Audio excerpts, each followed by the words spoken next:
แม่ของใครสัญญาณท่านพร้อมแล้วนิมนต์เลยครับนิมนต์ครับขอแทบใต้ไหวสาในปุญญาบารมีธรรมของ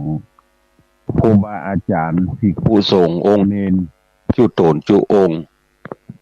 ขอความผาสุกในธรรมจุงมีแก่บรรดาพี่น้องศรัทธาตายกตาญิกาหนุ่มน้อยชายหญิงทั้งหลายที่ได้รับฟังรายการนี้จุภูนายคนวันนี้เราท่านทั้งหลายก็ได้มีอายุที่จะได้มามาพบกันแห่งวันหนึ่งเมื่อวันศุกร์ก่อนนี้ ได้เทศนาธรรมนิยายทำข้าวในชื่อว่านางแมวลายก็เป็นที่บัวละมวลลงไปจบลงไปละวันนี้วันศุกร์ที่13ตุลาคมก็เป็นวันเดือน12เดือนแฮม14ค่ำอู้ถึง14ค่ำเฮาตันทั้งหลายเหลือเวลาแถมวันป่ายวันนี้วันค่ำกับวันพุธสักเมื่อสักจำลำเนี่ยกะถ้าเปิดมาก่อนก็ให้ได้ไปโวยถ้าเปิดมาจ้าก็ได้ไปจ้าหาน้อยที่ว่าเปิดมาก่อนมาลูนนี่ก็คือจะพยายามอู้ถึงเรื่องดวงวิญญาณทั้งหลายอันเป็นญาติพี่น้องผู้มีส่วนเกี่ยวข้องกับเฮาตันทั้งหลายเนี่ยก็ปีหนึ่งเพิ่นจะปล่อยให้มาปะญาติเหียเตื้อหนึ่งในปีหนึ่ง365วันเนี่ยเพิ่นปล่อยให้มา1 เดือนให้มาปะมาพบกับญาติพี่น้องมันก็เหมือนเฮาตันทั้งหลายสมมุติว่าเฮาไปติดทหารคือไปรับใช้ชาติไปเป็นทหารมันจะมีช่วงเวลาหนึ่งที่เปิ้นจะปล่อยให้ปิกมาแอวหาญาติพี่น้องก็ปิกมาพอถึงเวลาก็จะต้องปิกไปเซ็นออกมาแล้วก็ไปถึงก็เซ็นเข้าไปอย่างนี้เป็นต้นดังนั้นก็พยายามจะโยงเรื่องให้เฮาตั้นทั้งหลายได้รับทราบว่า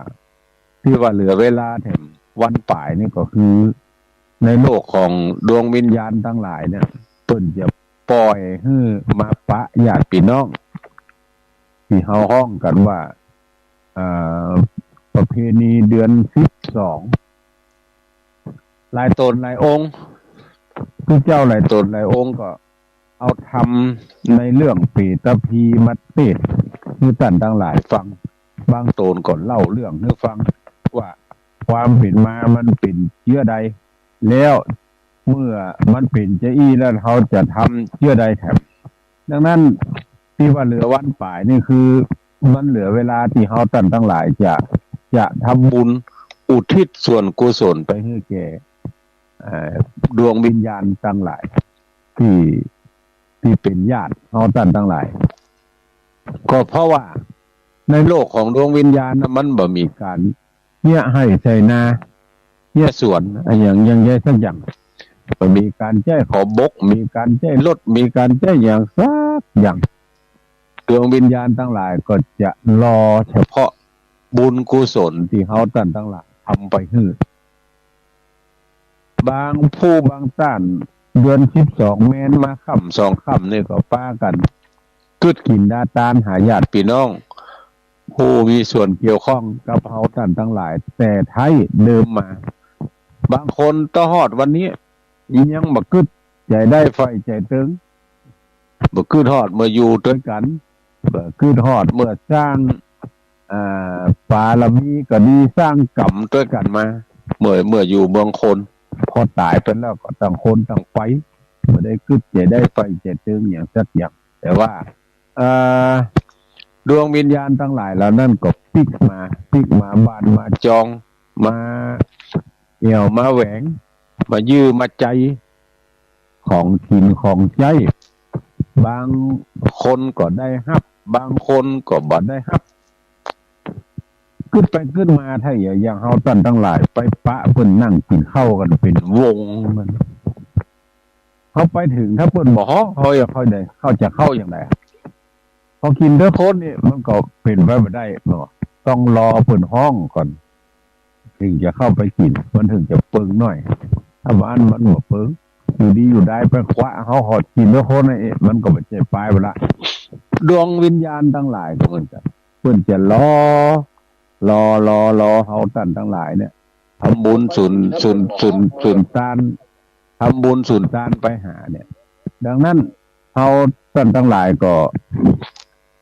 พยายามทำบุญอุทิศส่วนกุศลให้แก่ญาติทั้งหลายเพราะว่าในโลกของวิญญาณก็อย่างที่ว่าตะเกียมันมีการนี่อย่างถ้าอย่างรอกับส่วนบุญส่วนกุศลที่เฮาตันทั้งหลายทำไปฮื้อถ้าได้รับเพิ่นก็ดีอกดีใจเอาบัดถ้าคิดเอาอย่างนั้นครับอย่างเฮาท่านทั้งหลายนะไปปะกันหัวหางกลางกาดเนี่ยก็จะถามกันเยอะตลอดเลยว่าได้อย่างพ้องได้อย่างมากินโอ้อันนั้นอันนี้เฮ้ยแล้วทีนี้เมื่อถามกันแล้วเนี่ยก็ปะกันดีดักก็ถามกันว่าได้อย่างมาได้อย่างในโลกของดวงวิญญาณทั้งหลายก็เชื่อเดียวกันเมื่อมีโอกาสก็จะถามกันได้อย่างพ่องลูกหลานต้านนะพ่องก็คนที่ได้ก็จะตอบว่าได้หรอเขาตานอันนั้นอันนี้คือเนอะเขายังกึดใจได้ไฟใจเติงอยู่เฮ้ยมอมาได้เนี่ยมันจะจมจะแจ้งเอาอันยังก็สืบก็แตงที่ตีที่มือเขาหมดเงินหลังนั่นก็แม่นรถกันนั่นก็แม่นนั่นอย่างมากึดกินดาตาเนื้อเขาเนี่ยหมูนี่อู้ไปจมไปจมไปกลายเป็นแจ้งเขาหมูนี่โอ้บอกขึ้นจะได้ไฟจะเตือนเขาหิขึ้นศอกลงวาเถอะกลายเป็นว่ามาจมมาแจ้งเขาตันทั้งหลายเพราะว่าได้ทำบุญไปหาเขาดังนั้นเมื่อเหลือเวลาแถมพระทุกแห่งวันเนาะเดินดับเนี่ยพอเที่ยงคืนเดินดับเปิดก็เอาดวงวิญญาณทั้งหลายไปละเอาไปสู่ภพภูมิที่เก่าไปเสวยกรรมแล้วปีหน้าว่าแหม365 วันเปิดถึงจะปล่อยมาเนี่ยโอ้น่าอนาถใจเนี่ยท่านทั้งหลายเพราะนั้นมีโอกาสทำขัดใจทำพี่จะก็เพราะว่าพยายามจะเล่าเรื่องให้ท่านทั้งหลายได้ฟังได้หู้ได้หันแล้วก็ได้ทำบุญสุนทานไปหาญาติพี่น้องในกัปที่92ในพัทธกัปทั้งหลายทั้งมวลหมดนี้ขึ้นไปถึงศาสนาพระเจ้าพระพุทธเจ้าสุมาเด้อเป็นวัดเป็นไอหมดพระพุทธเจ้าตนชื่อว่าพุทธะมีพุทธบิดาชื่อว่าพระเจ้าใจยะเสนะมีพระพุทธมารดาชื่อว่าทิลิมาพระเจ้าใจยะเสนะเนี่ยมีราชบุตรด้วยกันอยู่3 คนแต่ว่าต่างมารดาด้วยกันเป็นพระกนิษฐาเป็นพระพาดาคือพ่อเดียวกันนะคนละแม่ต่างพระมารดาในราชบุตรทั้ง3เนี่ยต่างคนก็ต่างมีเจ้าพนักงานรักษาพระคลังเป็นผู้ที่คอยจะเก็บสวยจากชนบทในการต่อมาราชบุตรทั้ง3มีพระราชประสงค์ที่จะบำเพ็ญกุศลบำรุงวรพุทธศาสนาตลอดไตรมาสก็คือ3 เดือนจึงทูลขออนุญาตต่อพระราชบิดาเมื่อได้รับอนุญาตแล้วพระราชกุมารทั้ง3ก็ห้องพนักงานผู้เก็บสวยมาสั่งว่าขอให้แปลงวิหารถ้าแปลงแล้วก็ขอให้กล่าวคำถวายวิหารแก่พระศาสดาแล้วก็สั่งให้พนักงานรักษาท้องพระคลังและพนักงานเก็บสวยว่าสู่เจ้าทั้งหลายเนี่ยจุงดูแลจัดของเกี่ยวของฉันถวายพระผู้มีพระภาคเจ้าพร้อมโดยพระภิกษุ90,000 ตน90,000 องค์ที่อยู่ด้วยกันเฮาพร้อมโดยบริวารแห่งเฮาทั้ง3เนี่ยพร้อมด้วยบริวารแห่ง ก็จะไปถือศีลอยู่ในวัดที่นั้นสูตรทั้งหลายตกแต่งห้างตำราเครื่องกินโคตานเนี่ยเอาไปกึดกินดาตานเอาไปถวายให้แก่เฮาทั้งสามแล้วก็พระพุทธเจ้าและพระภิกษุสงฆ์90,000 ตนเฮาท่านทั้งหลายอยู่ยังคนเนี่ยจะเอาทุกเจ้าสัก9 ตนเนี่ยมาในบ้านในจองแล้วจะถวายเนี่ยเป็นตุกเป็นยากอันนี้90,000 ตนเนี่ยแสดงว่าทรัพย์สิ่งของจะต้องมีนักขนาดเมื่อสั่งอย่างอันแล้วก็บอกคือกับคนสนิทแถมว่าตั้งแต่นี้ไป3 เดือนเขาจะสมาทานศีลพิษแล้วก็จะอยู่ในวิหารหลังที่ท่านทั้งหลายแปลงตานเนี่ยจะบอกอู้อย่างกับไผ่สักอย่างราชบุตรทั้ง3สั่งพนักงานรักษาพระคลังและพนักงานเก็บสวยบอกคือพัดเวียนเปลี่ยนกันดูแลทานวัตรตามความประสงค์ของราชบุตรทั้ง3พระองค์ก็ในครั้งนั้นชาวชนบทบางพวกก็มีจำนวน 84,000 คนบางพวกก็มีหมื่นบางพวกก็มีพันบางพวกก็มีร้อยตามที่ได้มียศมีศักดิ์ลดหลั่นกันลงมาเขาทั้งหลายแล้วนั่นได้ทำอันตรายต่อทานวัตรที่ราชบุตรทั้ง3นั้นได้สั่งเอาไว้ทำอันตรายนี่หมายความว่าบางพ่องก็หินไตยตานเหี่ยคนเดียวของที่จะไปตานน่ะกินก้อนตานลูนที่บนจังหวะเนี่ยบางพ่องก็บิดแบ่งให้ลูกหลานพอเขาให้บางพ่องก็เบียดบังเอาบางพ่องก็หันว่าโอ้มันเหลืองบน้อยละของก็เหลือน้อยละใครได้นักแซงเผาโฮงครัวทั้งหลายชนเหล่านั้นต่างหลายเหล่านั้นขั้นทำลายขันก็คือหมายความว่าบอกกองว่าตายไปเนี่ยกาละล่วงไปถึง92 กับในพระพุทธศาสนาพระกัสสปะสัมมาสัมพุทธเจ้าที่อยู่ในกับนั้นชนเหล่านั้นมีจิตอันเป็นกุศลได้เบียดเบียนเอาแล้วก็มาบังเกิดเป็นหมู่เปรตในมนุษย์โลกในมนุษย์ทำบุญทำทานอุทิศส่วนกุศลนึกแก่เปรตที่เป็นญาติกาวงศาของตัวเก่าเนี่ยเพราะว่าเขาทั้งหลายแล้วนั่นตายแล้วไปเกิดในปรโลกไปเกิดในปรโลกแต่ว่าหมู่เพศทั้งหลายเป็นผู้ทำลายเครื่องไตรยตานของราชบุตรทั้ง3นั้นเขาไม่ได้รับส่วนบุญส่วนกุศลเพศเหล่านั้นก็จึงทูลถามพระกัสสปะพุทธเจ้าในแห่งสมัยหนึ่งว่า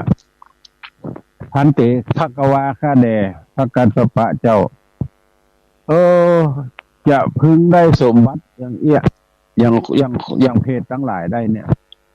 มันจะมีโอกาสก่อนพระพุทธองค์ตอบว่าท่านทั้งหลายยังบ่ได้สมบัติในบัดนี้ต่อไปภายหน้าที่เขาท่านทั้งหลายจะฟังธรรมเมืองว่าจะมีภายหน้าหมื่นจะแลในสมัยพุทธกาลของพระโคดมพระพุทธเจ้าญาติของท่านทั้งหลายก็จักเป็นพระราชามีพระนามว่าพิมพิสารก็จักคือตานแก่พระพุทธเจ้าพระองค์นั้นแล้วก็จะอุทิศส่วนบุญส่วนกุศลให้แก่ท่านทั้งหลายเมื่อนั้นท่านทั้งหลายจะได้สมบัติอย่างดวงวิญญาณทั้งหลายได้นี่ประเดี๋ยวนี้แห่เมินอยู่รอพระโคตมะเจ้ามาเกิดกันสู่ท่านทั้งหลายถึงจะได้กาละล่วงมาถึงพุทธันดรหนึ่งก็คือเชี่ยงจิ้นพระพุทธเจ้าถ้าสัมมาสัมพุทธเจ้าของเขาเนี่ยเจ้าพนักงานผู้เก็บสวยของราชบุตรทั้ง3ได้มาบังเกิดเป็นพระเจ้าพิมพิสารและพระเจ้าพิมพิสารเมื่อได้ฟังพระธรรมเทศนาของพระพุทธเจ้าก็ได้ตั้งอยู่ในโสดาปัตติผลคือกินดาตานได้ถวายไตรยธรรมแก่พระพุทธเจ้าแต่หาได้อุทิศส่วนบุญส่วนกุศลให้แก่เพศที่เป็นญาติของตัวเก่าเพ เพศที่เป็นญาติเหล่านั้นก็มักจะมาคอยรับส่วนบุญส่วนกุศลเมื่อบ่ได้รับส่วนบุญส่วนกุศลตามปรารถนาแล้วก็ป้ากันเสียอกเสียใจพอถึงเวลาราตรีหนึ่งก็ป้ากันส่งเสียงอันแปลกประหลาดน่าสะพรึงกลัวลุ่งแจ้งมาแล้วพระเจ้าพิมพิสารก็เสด็จไปเฝ้าพระพุทธเจ้าแล้วก็ถามพระพุทธเจ้าตัดเนื้อความทั้งปวงแต่หนหลังนะมาตะเกียคือพระเจ้าพิมพิสารทรงทราบพระเจ้าพิมพิสารจึงได้อาราธนาพระพุทธเจ้าคือเข้าไปหับเอาเครื่องไทยธรรมในพระราชนิเวศแล้วพระราชาก็ทรงทำทักษิโนทกทรงอุทิศอุทกะว่าทานทั้งหลายทั้งมวลเหล่านี้จุ่งถึงแก่ญาติกาของผู้ฆ่าทั้งหลายขณะนั้นผูกเพศที่มีความกระวนกระวายและร่างกายที่น่าเกลียดน่ากลัวเนี่ยโอ้ก็สูญหายไปเที่ยงกับมีผิวพรรณวันนะงามผ่องใสดังทองคำแล้วพระราชาถวายยาคู่ของเกี้ยวอุทิศส่วนกุศลซ้ำเพื่อแก่ญาติทั้งหลายหมายความว่าทานแห่งกรรมหนึ่งยาคู่และของเกี้ยวของฉันทั้งหลายเกิดเป็นของติบ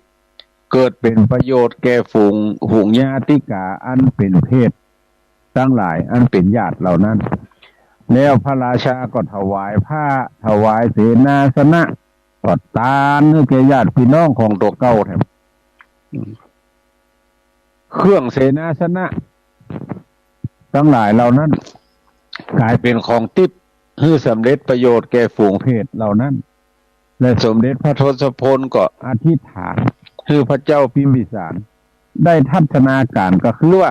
คือพระเจ้าพิมพิสารได้หันเพศอธิษฐานให้พระเจ้าพิมพิสารได้หันญาติพี่น้องผู้ประสบความสุขพระเจ้าพิมพิสารหันแล้วก็โอ้โสมนัสดีอกดีใจในครั้งนั้นมีเรื่องเล่าสืบกันมาว่าพระพุทธเจ้าก็ทรงแสดงธรรมชื่อว่าติโลกุณฑสูตรถึงการสรรเสริญ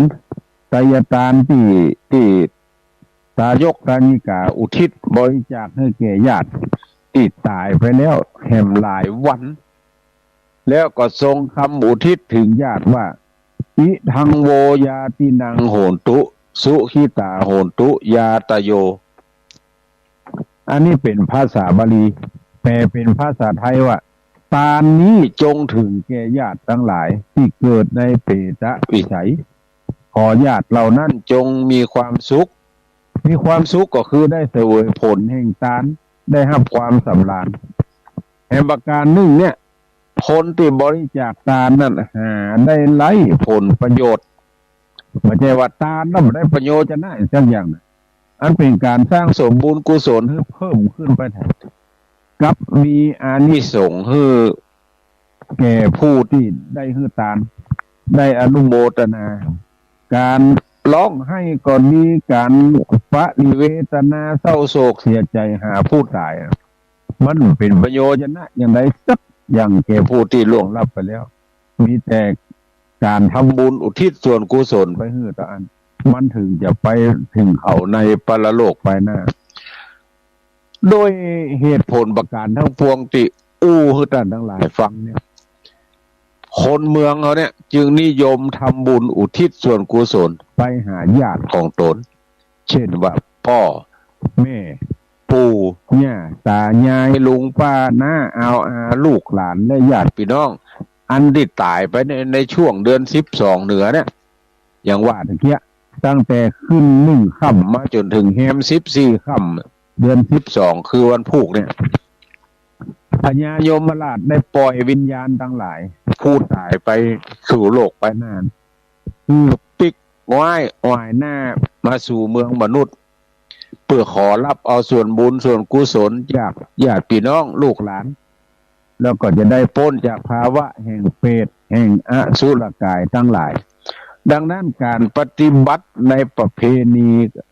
ด้วยความกตัญญูกตเวทีเนี่ย มันเนี่ยมันทำให้บุคคลผู้เป็นที่ฮักปะกับความสุขในปรโลกก็จึงได้ทำสืบกันมาการทำบุญอุทิศส่วนกุศลของคนเมืองล้านนาเขาเนี่ยมีสองแบบแบบที่หนึ่งคืออุทิศแก่ผู้ตายธรรมดาแบบที่สองอุทิศแก่ผู้ตายโดยอุบัติเหตุที่เมืองเฮาห้องว่าตายห้าตายโหงการอุทิศแก่ผู้ตายธรรมดานะญาติพี่น้องทั้งหลายก็จะนำเข้าป่าอาหารไปถวายที่วัดเพราะถือว่าดวงวิญญาณของผู้ตายธรรมดานะจะเข้าวัดออกวัดได้โดยสะดวกส่วนผีที่ตายโหงนั่นเข้าวัดบ่ได้เพราะอำนาจแห่งเวรกรรมไม่ใช่เพราะอันอื่นอำนาจแห่งเวรกรรมเนี่ยที่เขาตายบ้านเฮาห้องวัดตายบดีเนี่ยตายโหงเนี่ยมันจะเข้าวัดออกวาบ่ได้เพราะว่าอำนาจแห่งเวรกรรมญาติต้องถวายอาหารนอกวัดนอกเขตกำแพงก็เขาจะหันว่าบางบ้านเนี่ยนิมนต์ดูเจ้าไปข้างกำแพงประตูได้ประตูหนึ่ง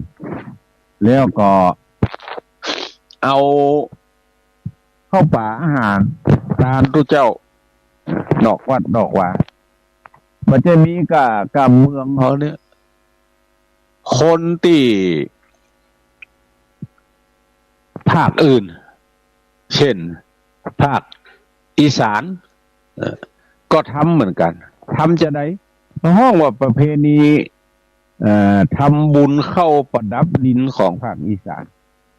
ถ้าเขาท่านทั้งหลายจะถามว่าก็ถ้าบัดทำบุญไปญาติพี่น้องมันผิดก็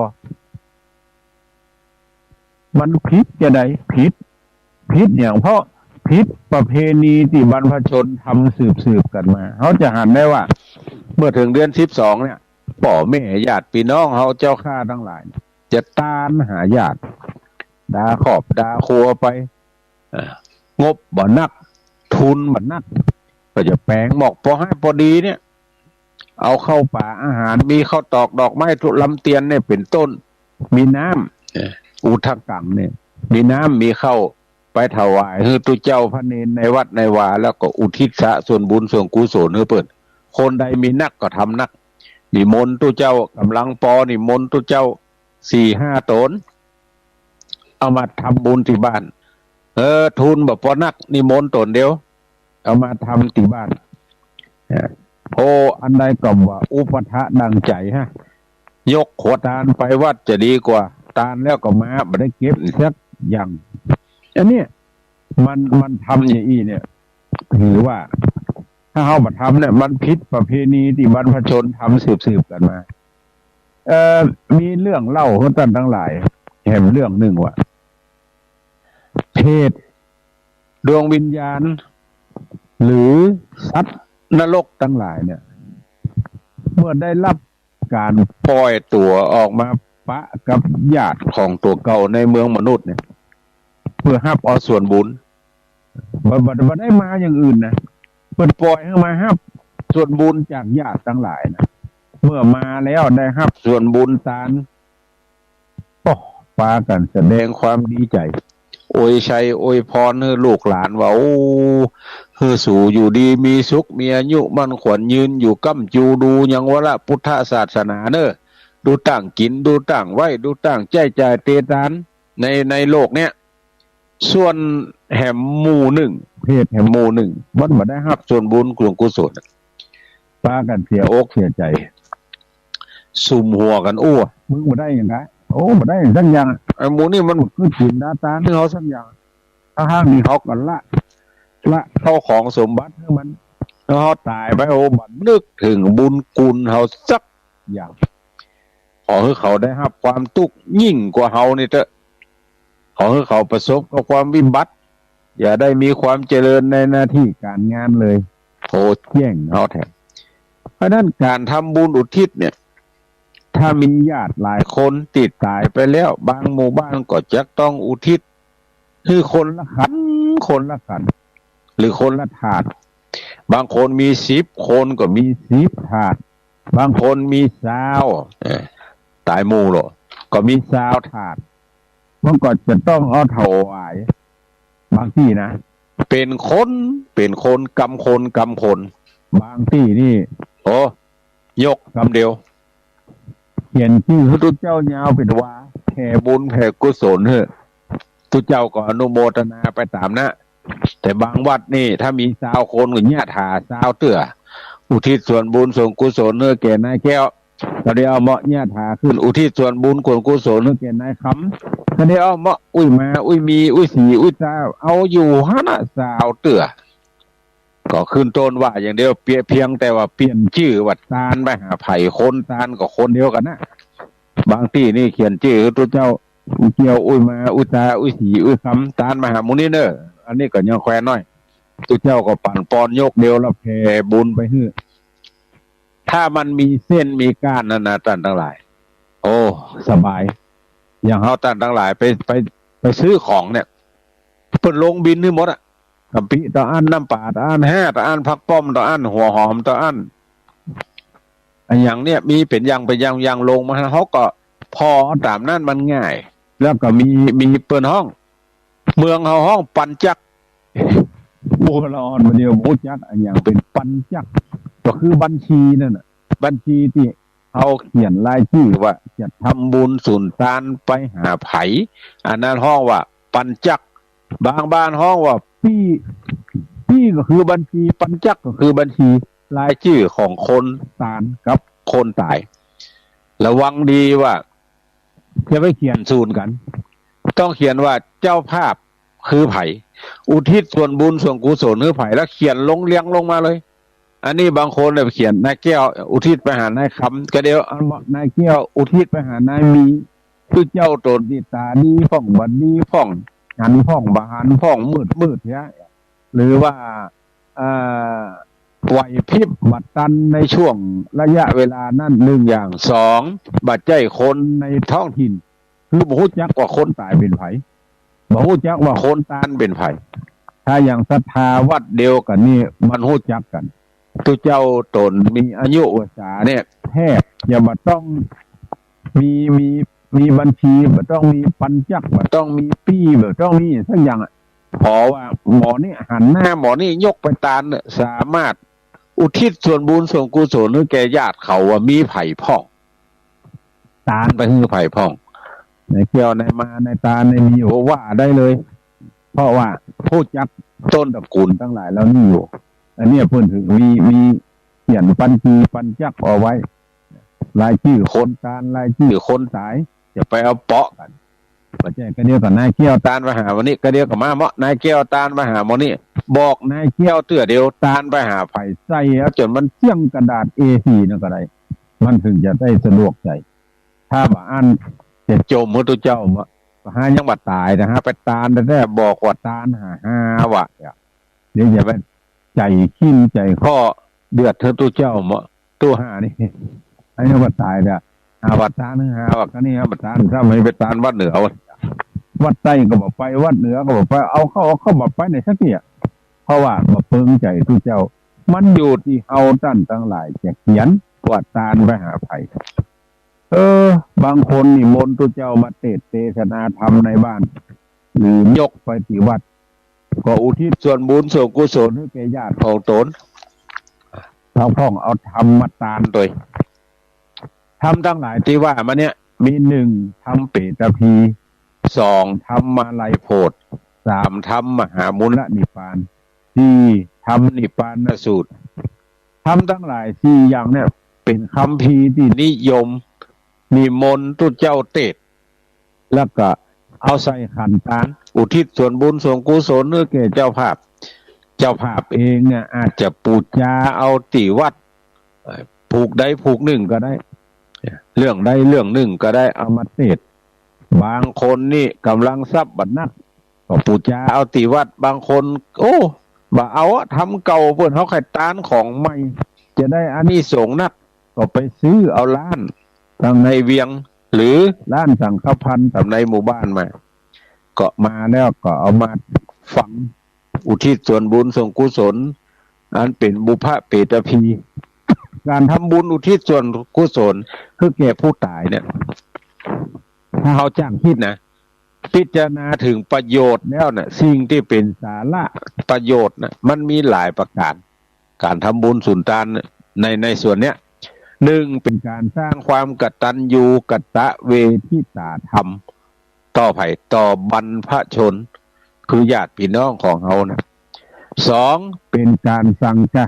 ช่วยเหลือผู้ตายอื่นๆผู้ตายอื่นๆที่บัดเจญาติพี่น้องเขาแผ่บุญถึงสรรพสัตว์ทั้งหลายอันนี้คือผู้ตายอื่นๆที่บัดเจญาติเขามันสังฆะก็คือสงเคราะห์และก็ได้ถวายอาหารแก่พระภิกษุสงฆ์องค์เนนจำนวนนักที่จำพรรษาอยู่ในที่นั้นๆอันนี้นี่คือมันอานิสงส์และประโยชน์ของการทำบุญสามเป็นการสร้างความสามัคคียึดเหนี่ยวน้ำใจคนข้างเคียงมิตรสหายทำไมถึงว่าจะก็เพราะว่าเวลาเขาจะกินจะทานนะเขาจะมักจะบอกเพื่อญาติพี่น้องวันฮือเนอะจะทานไปหาอุ้ยมีเวลาก็ไปห่วมกินหอมทานตะกำเนอะถ้ามีเวลาก็เป็นยังพอหมอนี่บอกหมอที่ได้รับการบอกก็จำเป็นต้องไปละโอ้จะทานหาญาติโลอุ้ยที่ตายไปนั่นก็เป็นญาติของเขาคนหนึ่งโลเป็นญาติตั้งพ่อเป็นญาติตั้งแม่ไปก็มาไปแล้วก็ไปปะไปพบกันไปไปจาก็เล่าให้ลูกให้หลานฟังอุ้ยที่ตายเนี่ยเป็นคนจะเด้อแล้วเป็นญาติของเขาอย่างเล่าให้ลูกให้หลานฟังถึงวันนี้ที่เป็นญาติพี่น้องกันเนี่ยบัดเที่ยวหากันนี่ก็เพราะว่าพ่อแม่บัดได้บอกได้กล่าวว่าคนนี้เป็นอันนี้คนนี้เป็นอันนี้บางเสื่อบางทีเป็นพ่อกับแม่เนี่ยเป็นพี่กับน้องแต่เนี่ยเป็นลูกของผู้พี่กับลูกผู้น้องเนี่ยบัดได้เที่ยวหากันกำแล้วก็มีจึงทำให้ขาดความสามัคคีขาดความยึดเหนี่ยวในน้ำใจของมิตรสหายเนี่ยประการที่สี่เป็นการสร้างความสุขใจให้แก่ผู้กระทำกูแล้วอกแล้วใจแล้วกูม่วนใจเงาประเด็นได้ตานหาอุ้ยแต่ว่าเมื่ออย่างไปตานพ่องเล่าตั้งแต่ต้นจนจบกูไปเก็บดอกมาแล้วเนี่ยจะเอามาใส่ในขันโอ้มันเปื้อนหมดมือว่ากูเลยเอาออกมาเจียดทำไมลันดาทำไมยกไปตานมันม่วนใจในคณะที่ได้คิดกินดาตานนะได้คิดกินดาตานประการที่ห้าเป็นการอบรมลูกหลานให้เข้าใจในระเบียบประเพณีนี่ที่ว่าตะกี้บาเขาฟังหลังจากไล่ญาติพอกูลมูลงกให้กันฟังแล้วก็บอกให้เขาเข้าใจในระเบียบประเพณีว่า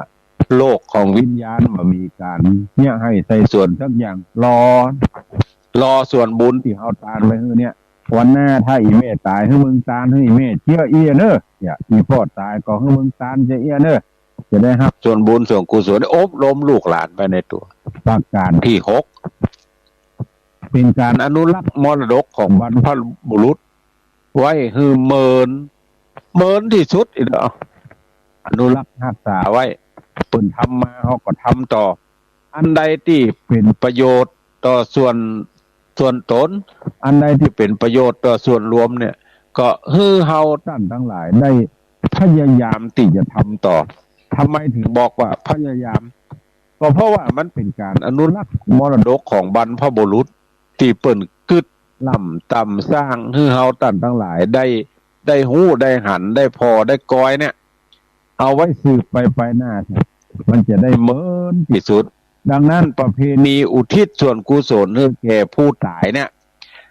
ในช่วงเดือน12เนี่ยจึงเป็นประเพณีที่ดีงามควรแก่การอนุรักษ์ไว้ให้ลูกหลานได้สืบได้แตนไปอันนี้เป็นประเพณีในเดือน12ที่เอามันเล่าให้พี่น้องศรัทธาทั้งตะกี้ตุลุงยองบอกว่าเดี๋ยวฟังท่านพระครูชนทานพิทักษ์เนอะนางแมวลายลืมบอกตุลุงไปว่านางแมวลายอวสานไปเมื่อสุกแล้วจบไปละตุลุงนางแมวลายนี่จบบอละวนไปละเมื่อวันศุกร์ที่แล้วมาละก็เชิญชวนเฮาท่านทั้งหลายเด้อไปร่วมทำบุญสุนทานตะกี้ หลวงพ่อมานิถาวโรสำนักสงฆ์หอมบุญตำบลแม่โป่งเนี่ยก็ได้ประชาสัมพันธ์ด้วยตนเองก็มันมีที่ไหนพอกได้ประกาศทางวิทยุโดยน้ำเสียงของตัวเก่าเนี่ยหาได้ยากนะถ้าบัดโทรเข้ามานี่อันตัวลุงยองแบบเปิดโอกาสให้ได้ประชาสัมพันธ์นี่ก็บ่ได้ประชาสัมพันธ์นะเนี่ยหลายท่านเนี่ยมันบ่มีโอกาสที่ได้ประชาสัมพันธ์เนี่ยเพราะฉะนั้นเมื่อเพิ่นประชาสัมพันธ์มาในเฮาท่านทั้งหลายไปหอมศีลหอมทานเด้อเพิ่นมาได้ไปด้วยตนเองก็ฝากเพิ่นไปโอนไปจะเป็นบุญเป็นกุศลเพราะการเป่าประกาศไปร่วมทำบุญสุนทานเนี่ยท่านทั้งหลายบ่ให้บัดดีบ่มีไผจวนเฮาตานน่ะลองคิดใจเอาเถอะเพิ่นจะตานคนเดียวเพิ่นไปนักโอ้ขี้ข้านรบกวนเขาเฮ้ยอินดูเขาเอาอย่างอี้เป็นต้นเขาจะตานคนเดียวอย่างเงี้ยมันบ่นักบ่หนาเนาะบ่คือพระ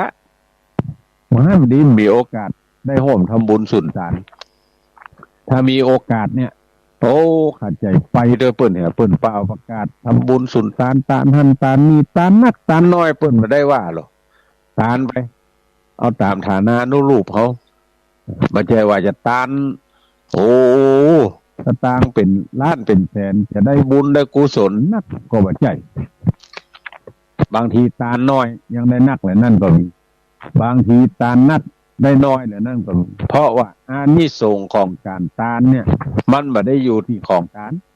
มันอยู่ที่ความตั้งอกตั้งใจในสมัยหนึ่งมีปลดยายตุ๊กตาคนหนึ่งมีอาชีพเสาะหลัวขายวันๆก็ห่อเข้าเมียห่อเข้าฮือไปมันก็ห่อเข้าไปเสาะหลัวค่ำมาก็แบกหลัวเข้าบ้านมาเมียก็จัดแจงแต่งด้าที่จะเอาไปขายต่อวันผูกก็เอาอย่างนั้นมั้งวันฮือก็เอาอย่างนั้นมั้งมีหันวันหนึ่งมันไปค่ำในบ้านในเมืองสมัยก่อนเนี่ยท่านทั้งหลายคงจะนึกภาพออกเนาะว่าถ้าบัดถึงเวลาตีนฟ้ายกเพิ่นว่าตีนฟ้ายกตีนฟ้าบัดยกเนี่ยเพิ่นว่าเปิดประตูเมืองคือคนทั้งหลายที่อยู่ในเมืองออกคือคนทั้งหลายที่อยู่นอกเมืองเข้าคนในเมืองออก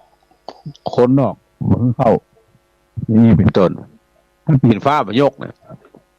ถ้ามาเปิ้นกับปิดอ่ะถ้าพอเอาน้ำต้นมาตั้งก้มพอปากน้ำต้นมาหันเนี่ยเปิ้นปิดประตูละมันมือทึกเลยนะถ้าเอายังพอลงไปหัน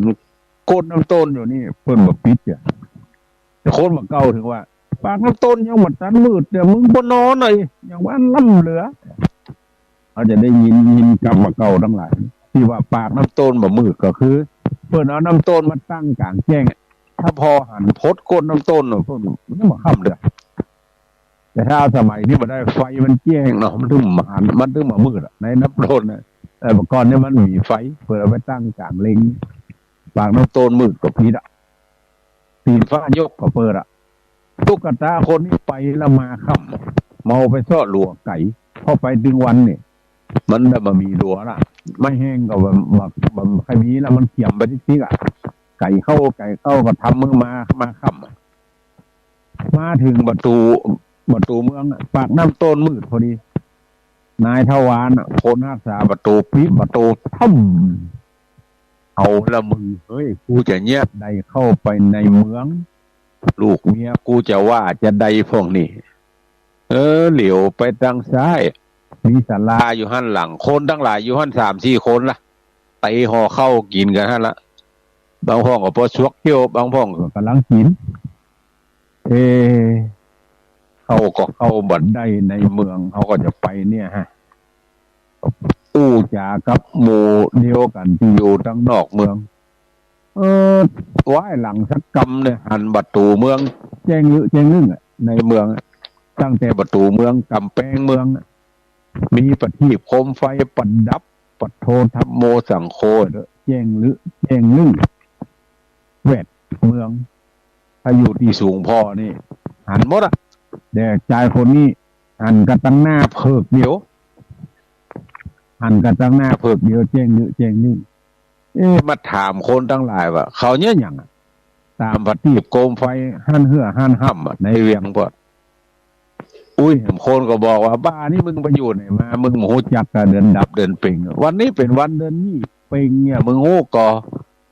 จังว่าอันว่าอุ้ยเอาเมาไปเจ้าว่าหากินโหจักเดินดับเดินเป่งหน่อย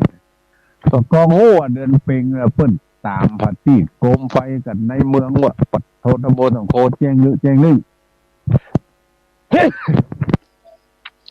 ชายคนนี้ก็ให้ตามด้วยเปิ้นคุยเนี่ยใดนี่มีพัดทีบโคมไฟอุ้ยเขาตามนะคะโหแปลงแล้วตะเกียเอาไปย้อมกับแปลงวะนะวันนี้เดือนเพ็งเดือนนี้เพ็งคนพูดจาพระเจ้าฟันพัดทีบตีนกาแล้วก็พูดจาพระเจ้าแล้วเขาจะเนี่ยใดเขามีจักอย่างเหลียวซ้ายแลขวาโอ้บอกกล้วยเต้นมีหันต้นเฮ้ยไปสีเอาหน่อยบอกกล้วยเต้นมาเอาไม้เข้าเคาะเป็นอ่องเขาล่องคนประเดี๋ยวจะถามว่าอะไรเป็นอ่องเขาล่องคือเคาะมันเป็นโมงเป็นเองในบอกกล้วยเต้นน่ะหน่อยบอกกล้วยเต้น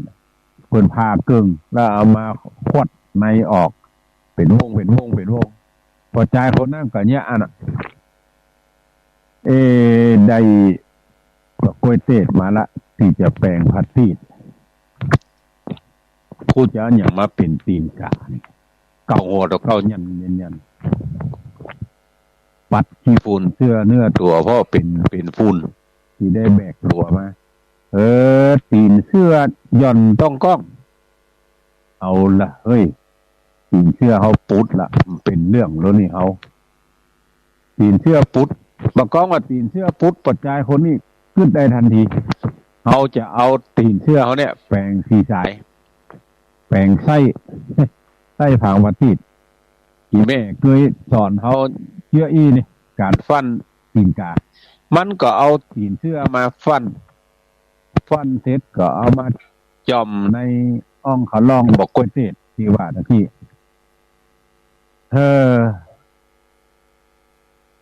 อาทิตย์มีแล้วตีนกามีแล้วกูจะเอาน้ำมันมาจากไหนน้ำมันก็บ่มีเอาน้ำมันเฮ้ยเนี่ยใดนี่คือใจตกเก่าได้ตะกี้กูกินเข้ากับแคบหมูแล้วนี่แคบหมูยังมีนี่อยู่เกิมกูกินกันตั้งหลังมันตั้งเติ้งมันกูบอกกินเนี่ยมันยังมีในถุงนี่รู้ไอ้ห่อเข้าเอาแคบหมูซี่นะมาบี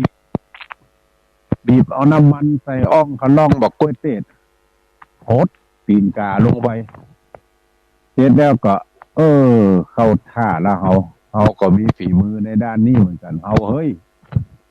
ยกเอาผัดตีดนั่นขึ้นเหนือหัวว่าด้วยเตจะบุญกุศลที่เขามีต่อยะเขาก็จะตานต่อยะเปิ้นมีนักเปิ้นก็ตานนักพอเป็นพระบุญกุศลที่เขาได้เสวยยังอานิสงส์ทั้งหลายแล้วนี่จะไปฮื้อได้ตุกไล่เข็นใจยังแถมซ้ำป.2 ขอฮื้อตึกชาตินี่เถอะว่าแล้วก็ยกขึ้นเอาตามแล้วทีนี้ยื้อกำแพงเมืองบัดเติงก็วางข้างประตูนั่งอธิษฐานกราบลงแหมซ้ำแหมโอ้ตอนนั้นเตจะบุญกุศลมันมาถึงละแผ่นดินไหวท่านทั้งหลายเอาละพญาเจ้าเมืองอยู่ในเวียงบุญกุศลที่เขาได้ตานผัดตีด84,000 ดวงที่คือเสนามาเอาไปย้ายกำแพงเมืองเนี่ยแล้วก็ตามไฟหันเหือหันห่ำเนี่ยบุญกุศลอย่างมันนักกว่าแผ่นดินเฝ้าหวั่นไหววันซึ่งเข้าท่าพญาเจ้าเมืองก็ดีอกดีใจ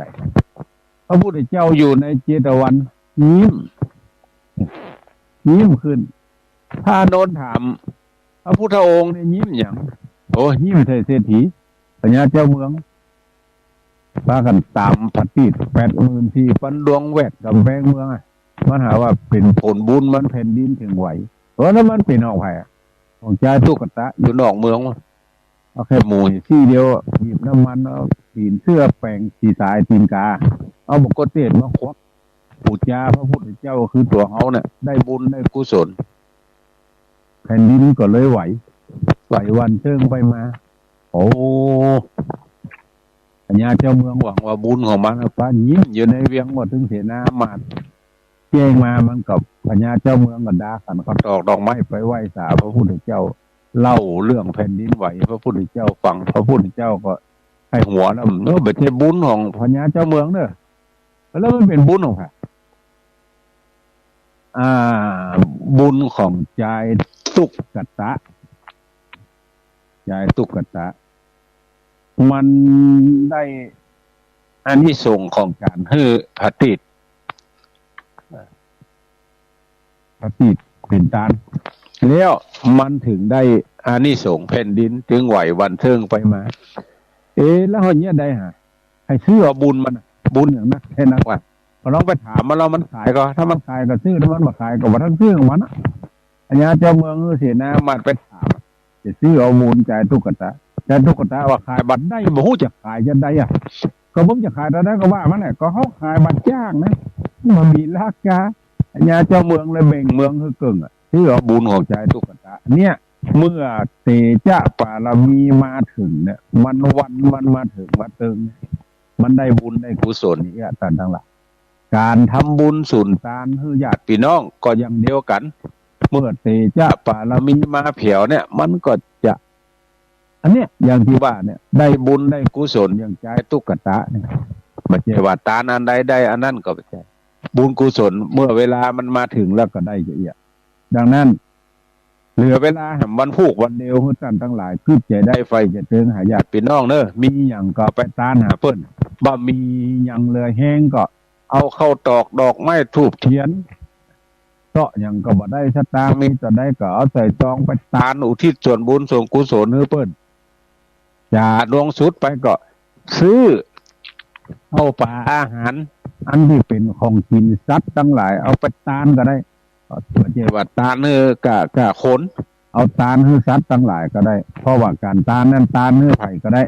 ไม่จำเป็นต้องตานให้ตุเจ้าพระเนรอย่างเดียวแต่ว่าอานิสงส์มันต่างกันตานให้สัตว์ได้อานิสงส์อย่างหนึ่งตานให้พระน้อยได้อานิสงส์อย่าง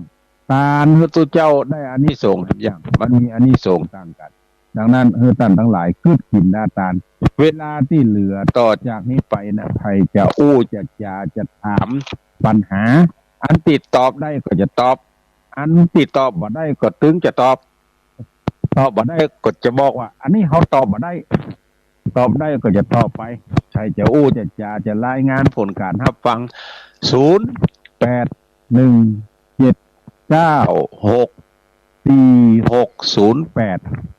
0817964608ต้องโทรมาอู้มาจากันเนาะ0817964608บางคนบอกอุ้ยถึงวัดตันเขาสักเตือตู้เฮ้ยเปียโทรศัพท์มาเฮ้ยอีกแก้วดังก่อนเขาละมาละ9134เจริญพรเจริญพรอินดีเนอร์ได้เหมือนกันหมดวันพุกไปตานแหมยินดีเนอร์สายต่อไป0817964608ใครจะโทรมาก็เตือนเนอร์มารายงานผลการรับฟังการฟังว่าได้ยินทีก็ไม่ได้ยินทีก็ฟังจากทางใดฝนตกฟ้าห้องอย่างใดพ้องตัดตาลวันนั้นกรรมมันถูกวิธีก็หาจะตานให้ไม่ตานจะได้เข้าใจเนอะเลยเวลาแถมวันนี้ก็วันพุกนะหมดเหตุละวันพุกนี่วันศีลเดือนดับเต็มดับ15 ค่ำเที่ยงคืนปุ๊บดวงวิญญาณทั้งหลายต้องปิดไปหมดเดี๋ยวมาลบลี่หนีอยู่ปื้นดินก็บ่ได้ไหนก็บ่ได้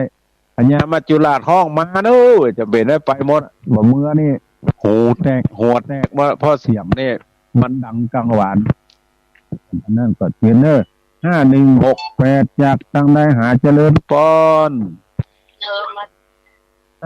เจริญพรจากทางใดหาคนบัดตายแล้วก็คนบัดตายเตื้อตานไปหาเขาถามว่าได้ก็ได้ เอาอย่างมายืนยัน แต่ก่อนเนี่ย มีคนหนึ่งมีลูกบ่าวไปอยู่ต่างประเทศ แม่มันหวังว่าลูกมันตายตาลขันเข้าปรากฏว่าลูกมันไปย้ายไปอยู่แห่งเมือง ลูกมันปิ๊กมาบอกว่าอีแม่เคยตาลขันเข้าหาเฮาก่อมันบรรยายมาไอ้เฮาสาบทูบสาบเตียนและอิ่มอกอิ่มใจอยู่มีเป็นช่วงแม่มันก็บอกผลบุญที่ตาลเนี่ยถ้าบัดตายเท่านี้ก็ยังได้อยู่ทำบุญอุทิศส่วนกุศลนี่นะได้อยู่ได้ครับอยู่อันไหนก็ที่เฮาตานเดี๋ยวทวนบ่เป็นหยังว่าใจว่าตาเนื้อมันละอายุมันสั้นมันมินบ่ใจตาเนื้อไปแล้วเขาก็ได้รับความสุขเขาก็ได้รับความสุขอย่างเดียวกัน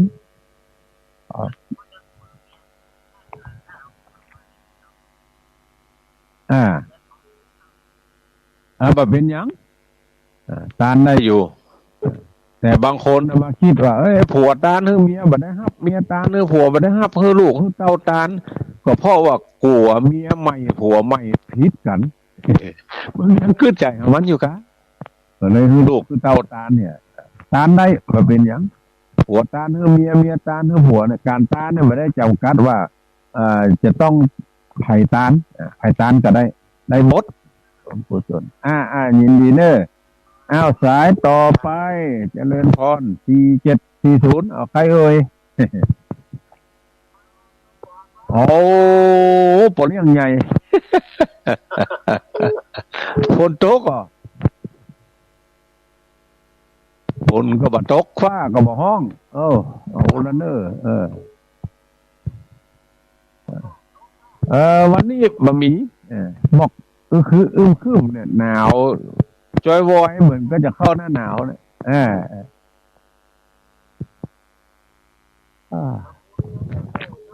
ทำไปเลยสะสมเสบียงบุญไปน้ำตกกำยศมันยังเต็มหม้อเต็มไหทำภายในสะสมไว้สะสมเสบียงบุญไว้นั่นคนอื่นจะมาเอาเขาก็มาได้นอกจากเขาแพ้ให้เขาแต่นะมันเป็นของภัยของมันสมบัติของภัยของมันยินดีเนอะเอาสายต่อไป9037จากทางใดเอ่ย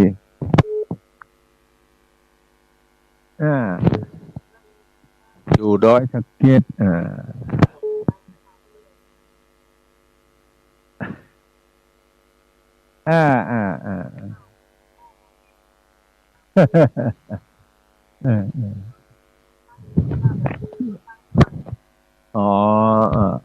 ยินดีเนอะ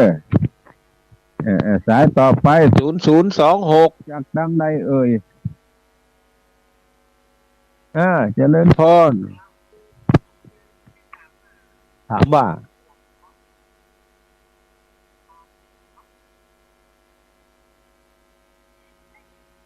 ได้อยู่อันเรื่องตัดพอเรื่องตัด แต่ทำบุญนี่มันไปแห่งที่นึงบางคนเข้าใจว่าเมื่อเมียเขาตายเขาตัดแล้วพาอันเพื่อเปิดมาตัดสายผัวสายเมียแล้วตานหามาได้ก็หาอันคนละเรื่องกันอันนั้นตัดสายผัวสายเมียแต่การทำบุญสุนทานนี่ได้อยู่ตลอดสบายมาก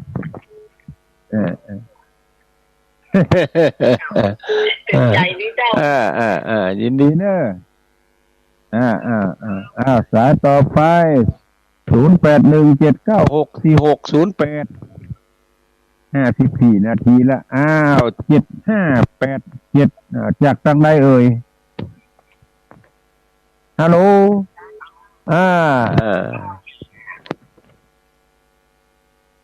หน่อยกันถามว่า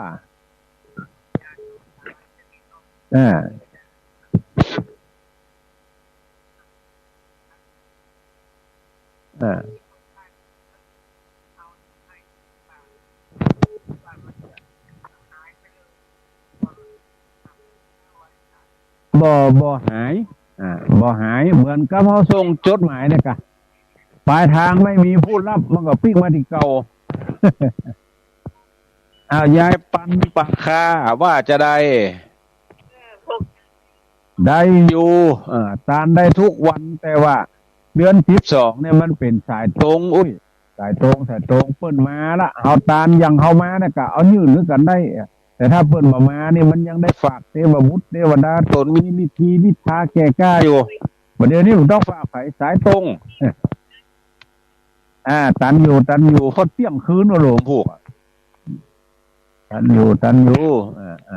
ยินดีเนอะสายต่อไป1194จากตังใด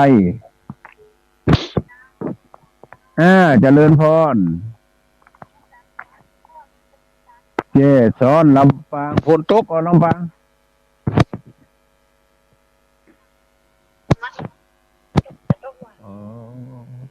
ตากผ้าถูกได้ย่างแล้วเนาะมีแดดแม่เวลาฉันพูดออกมันเสียง